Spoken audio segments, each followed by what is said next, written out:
Au Mali, pour le compte du budget de l'État 2020, la Direction générale des douanes a réalisé des objectifs de recettes de 576,476 milliards de francs CFA. Selon le ministère chargé de l'économie et des finances, malgré les nombreuses difficultés auxquelles le pays reste confronté, surtout en cette période de crise sanitaire, le Mali a réalisé de belles performances.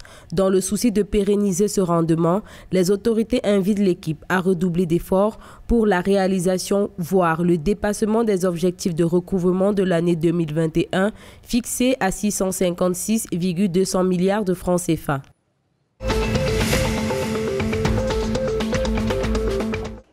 Depuis 2010, c'est la première fois qu'on observe les 3 plus grands partis politiques de Côte d'Ivoire participer à un même scrutin.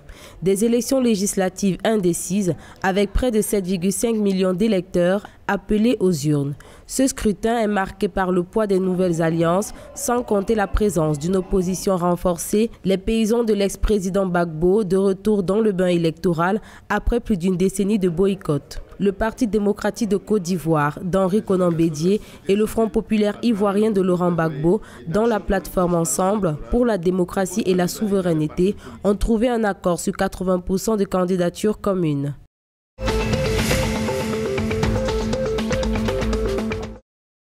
Dans le cadre de la 7e session du Forum régional africain pour le développement durable qui se déroule à Brazzaville, le représentant régional de l'Organisation des Nations Unies pour l'alimentation et l'agriculture pour l'Afrique, Abebe Aïe Gabriel, affirme que l'Afrique n'est pas sur la bonne voie pour parvenir à la faim zéro d'ici 2030. Les résultats restent insatisfaisants et les défis nombreux en raison du changement climatique, de la situation économique et des effets négatifs de la Covid-19, ainsi que du manque d'investissement public. Toutefois, la zone de libre-échange continentale africaine reste une opportunité unique pour la transformation du système alimentaire du continent.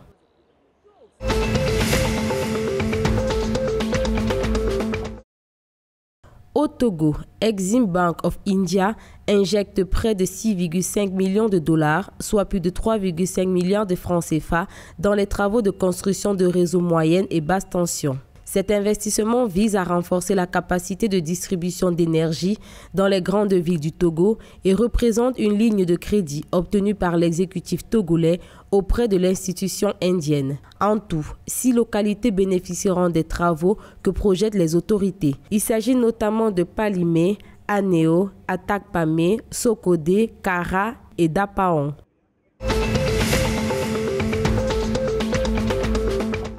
À l'initiative de la Haute Autorité à la consolidation de la paix et du Centre de dialogue humanitaire, le Niger a organisé une rencontre d'échange intercommunautaire sur les questions relatives à la sécurité. Tenue à Oualam, dans le département situé dans la région de Tillabéri, proche de la zone dite des 3 frontières, cette rencontre a fait l'objet de doléances communes à l'État pour un retour à la paix. Selon l'Organisation des Nations Unies, qui se charge des questions humanitaires, plus de 10 000 déplacés ont été enregistrés dans cette région.